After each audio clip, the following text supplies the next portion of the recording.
temanya yang diangkat oleh Ibu Ida gitu ya. Jadi saya pengen menyelesaikan ini. Jadi khusus presenter yang nanti 9-10 saya kira besok aja lagi ya. Jadi sayang banget kalau kita tidak sampai ini. Nah ini ada 3 tangan nih. Silakan Pak Darman, silakan Pak. Ya, ini menambah presentasi saya tadi Pak tentang kemajemukan. Mungkin hal ini tentang paradigma. Hal ini sekarang tentang pengalaman saya di asrama. Itu berapa kali berkelahi. Tapi saya tetap yang pendengarnya. Dalam saya juga mengajar, tetap saya dipanggil untuk menyelesaikan anak-anak Nias dan anak Jawa. Ini kemajemukan di dalam kita sendiri. Artinya apa? Harus ada paradigma yang harus dirubah sebenarnya dalam doktrin kita. Bukan merubah doktrinnya, tetapi kreatifnya. Menjawab tantangan zaman dan lingkungan alam. Mungkin itu saja tambahan saya. Dalam pemerintah juga harus menjadikan anak-anak mahasiswa atau sekolah dasar itu atau sekolah menjadi belajar Pancasila. Bagi saya ini tentang nilai kemajemukan. Kalau untuk hak Tuhan untuk mengkristenkan atau panggilan amanat agung kita tetap, karena kesaksian saya juga di sini tiba-tiba ada penjaga sekolah yang Islam sepupu kita bertanya jawab dan sekarang sudah dibaptis menjadi kekristenan, sehingga minta dukung doa juga untuk hal itu biar dapat bertemu di dalam kekristenan. Itu aja tambahan saya Pak. Ya, terima kasih Pak Darman. Ya, Budiwati, silakan Budiwati. Ya Pak, terima kasih. Tadi sudah dijelaskan sama Bu Ida dan yang lebar, dan saya sangat mengapresiasi juga. Hal yang saya mau tanyakan dalam mengajari anak, ini kan PAUD ya Bu ya? Iya. Itu kan ada doa yang disampaikan atau diajarkan, ada Kristen sama Muslim ya, Islam. Iya, betul. Apa itu enggak rancu Bu? Anak-anak PAUD itu cepat sekali menangkap Bu, apa yang diajarkan itu Bu.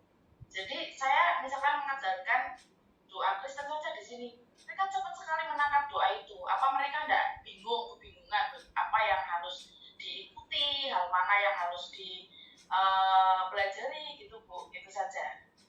Oke. Ya, luar biasa pertanyaannya Budiwati. Silakan Bu Ida. Oke, terima kasih Ibu atas pertanyaannya. Jadi kami menanamkan seperti ini Bu. Doa yang kita tanamkan pada anak yang Kristen itu lebih lebih ke umum gitu loh. Misalnya, terima kasih ya Tuhanku atas berkat-Mu hari ini. Sekarang kami akan belajar, berikan kami ilmu yang bermanfaat, berikan kami kepandaian. Amin. Jadi kita tidak langsung menjurus kepada menyebutkan Tuhan Yesus. Jadi lebih ke umum. Jadi mereka bisa ya mereka ikut berdoa mempelajari seperti itu. Sedangkan yang mungkin yang Kristen ke Muslim kan biasanya gini, maaf ya, Bismillahirrahmanirrahim dan seterusnya itu. Nah, awalnya ini pengalaman anak saya sendiri. Awalnya anak saya juga mengikuti Bu. Anak saya memang mengikuti. Tetapi ketika saya memberikan pengertian kepada anak saya, memang hal yang tidak mudah ya, karena ini anak di umur yang masih kecil, itu tidak mudah. Tetapi dengan pengertian yang saya berikan setiap hari, itu teman-temannya berdoa dengan caranya sendiri. Kamu kan anak Kristen, anak Tuhan, berdoamu seperti ini. Itu saya terus-menerus saya berikan kepada anak saya. Dan akhirnya juga dia kesini juga nggak pernah mengikuti doa-doa mereka. Itu yang kami lakukan seperti itu. Oke, saya kira cukup, jawabannya cukup jelas ya Bu Diwati. Oke, ini yang nggak pernah muncul akhirnya muncul juga. Silakan Bu Marta. Iya, Bu Ida mau nanya. Ida ya benar ya? Tuh. Mau nanya itu PAUD-nya itu udah berapa tahun ya berdiri? 19 Agustus 2013 Bu.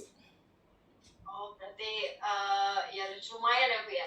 Lumayan. Saya dulu juga bekerja di lumayan perjuangannya luar biasa Bu. Ya, saya juga dulu bekerja di tempat bimbingan les orang Kristen dan doanya pun sama Bu. Kami mengajarkan doa Kristen. Di awal-awal saya pengen tahu sih Bu, pernah enggak orang itu sampai orang tua itu dia kayak pengen ilmu tapi takut dikristenkan, jadi agak ragu gitu loh Bu. Iya. Agak maju mundur ya. Tapi saya percaya Bu, nggak usah takut. Kami waktu itu banyak orang Muslim dan kami pun menyebut nama Tuhan Yesus ya. Dan 20 tahun kemudian, 10 tahun kemudian saya bertemu dengan orang tua murid, masih ingat kelas Pak Peter, atasan saya itu. Wah tante, kalau kelas Pak Peter tuh kami benar-benar luar biasa. Jadi ada karakter dan mereka pun diajarkan untuk bahwa sumber ilmu, sumber hikmat, sumber kepintaran itu dari Tuhan ya. Kita nyuruh Tuhan. Nah, saya cuma nanya, ada nggak pengalaman dengan orang tua seperti itu Bu? Gimana Bu? Kalau yang maju mundur butuh ilmu tapi takut jadi Kristen atau dipengaruhi atau gimana Bu? Ya, Ada Bu. Ya, terima kasih. Ini ada kebetulan baru saja beberapa bulan yang lalu ini. Ya, anaknya ini kan kemarin-kemarin kan baru viral lagu Tuhan Yesus tidak berubah itu ya. Itu di TikTok. Nah, suatu kali anak ini tuh kebetulan dari TK lain, TK ya, ini sudah umur 5 tahun lebih dari TK lain. Tetapi entah saya nggak tahu bagaimana pembelajarannya, dia belum bisa apa-apa. Kemudian dibawalah ke KB kami. Dan di situ ada perubahan dari anak ini. Orang tuanya mengakui Bu, kalau pendidikan di ini baik. Nah, suatu saat anak ini mungkin di rumah itu nyanyi ini. Tuhan Yesus tidak berubah, mungkin seperti itu. Nah, orang tua itu datang ke PAUD tapi tidak ke saya sendiri, katanya sungkan. Nah, dia ke guru kami yang berjilbab. Ya, salah satu dari guru kami. Dia tanya, Bu, tolong Bu Ida sama Bu Heni, kan kebetulan saya sama kakak saya yang mengajar yang Kristen ya. Kalau mengajari di sini jangan menyangkut agama. Dia bilang gitu. Nah, terus si guru kami ini kan tahu karakter kami. Dia bilang, maaf, kalau di sini Bu Ida sama Bu Heni justru enggak pernah ngajari anak untuk mengkristenkan, karena itu enggak pernah mengajari anak tentang agamanya. Dia hanya memang mengajari anak-anak yang Kristen gitu. Nah, setelah itu mama ini pulang. Kemudian suatu hari berikutnya ketika ketemu anak ini ditanya, kakaknya ditanya, adikmu kan ada bimbingan belajar juga, les itu ya. Adikmu kok katanya mamamu nyanyi-nyanyi, kok nyanyi apa? Gitu. Ini loh Bu, dilihatkan TikToknya.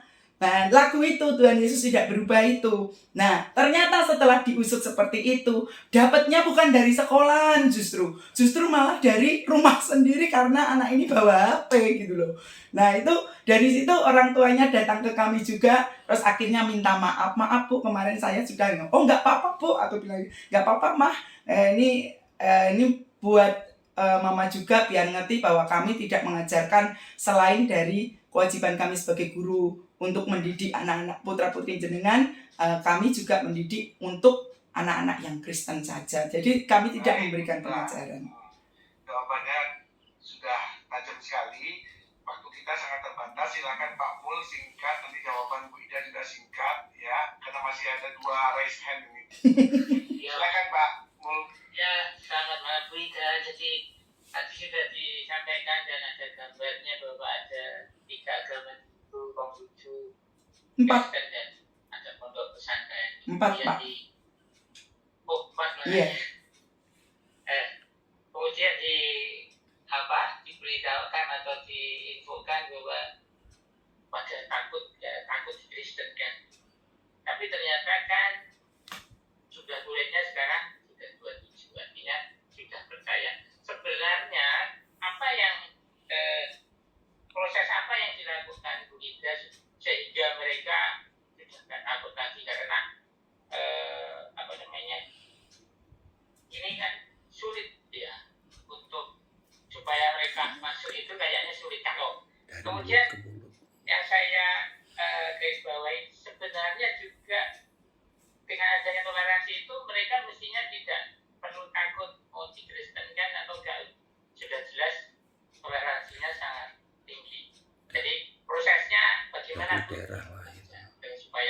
bisa bertanya, bisa masuk ya.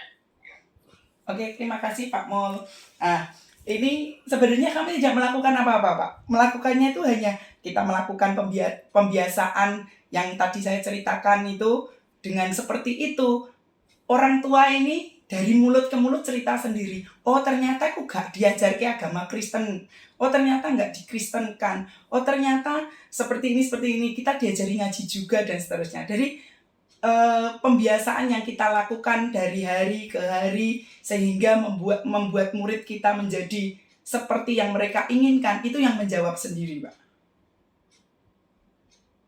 Seperti itu. Luar biasa, terima kasih Bu Ida. Pak Mul sudah dijawab ya. Silakan Bu Ana yang terakhir. Singkat, dan jawaban Bu Ida juga singkat. Buka dulu mic-nya Bu. Sudah Pak. Sudah. Izin bertanya Ibu Ida, saya mau bertanya, ada satu kasus yang terjadi di sini, tapi saya belum berpengalaman. Ada satu tawuran yang terjadi di kota. Anak-anak Kristen membuli, mengolok-olok anak-anak agama Islam, mengatakan begini, Tuhanmu itu tuli ya, sehingga kamu harus menggunakan toa yang sangat kencang gitu. Lalu itu tersebar sampai ke desa-desa dan itu tawuran antara anak-anak sekolah. Kira-kira bagaimana Ibu peran kita sebagai guru? Saya belum pernah berpengalaman. Apabila Ibu tidak punya pengalaman, coba di-share dulu Ibu. Siapa tahu ke depan kita akan menghadapi. Oke, terima kasih Bu Ana. Sebenarnya kemarin juga sudah dibahas di sebelum-sebelumnya dari jawaban saya. Sebenarnya bukan hanya peran dari pendidik, bukan peran dari sekolah saja yang bisa mengubah karakter dari masing-masing anak. Tetapi peran orang tua juga di rumah itu berperan juga di dalam membantu anak-anak untuk mengerti satu kepribadian Kristus, yaitu kasih. Jadi penanaman nilai-nilai kekristenan itu dari pihak pendidik, pihak sekolah, dan juga pihak dari orang tua dan gereja. Itu kalau semuanya ini bekerja sama dengan baik, saya yakin dan percaya tidak akan ada tawuran seperti itu, Bu. Apalagi lah semua toleransi. Ya, betul sekali, saya setuju tuh Bu Ida. Oke, terima kasih Bapak Ibu. Waktu kita sudah habis. Saya luar biasa banget kelas ini kok. Saya sampai kekurangan waktu. Kalau kelas-kelas yang lain saya kelebihan waktu. Ya, ini harusnya 2 presenter lagi. Terpaksa memang tidak bisa karena kita harus tepat waktu ya, karena waktu kita sangat berharga. Jadi besok ya kita akan selesaikan ya. Jadi kalau memang besok artinya overtime, saya minta izin ya untuk besok kita selesaikan ya. Tapi memang hari ini luar biasa semua penampilannya dan menarik saya lihat ya. Jadi memang saya tidak mau membatasi kalau yang memang sangat menarik, karena itu tujuannya apa? Untuk kita menambah wawasan kita. Kadang-kadang kita ya waktu ya memang harus kita hargai gitu. Tetapi saya lebih cenderung kalau sesuatu itu menarik, kita bisa belajar, kenapa tidak gitu ya. Jadi maafkan saya kalau sampai overtime 1 menit. Oke Bapak Ibu, kita akan akhiri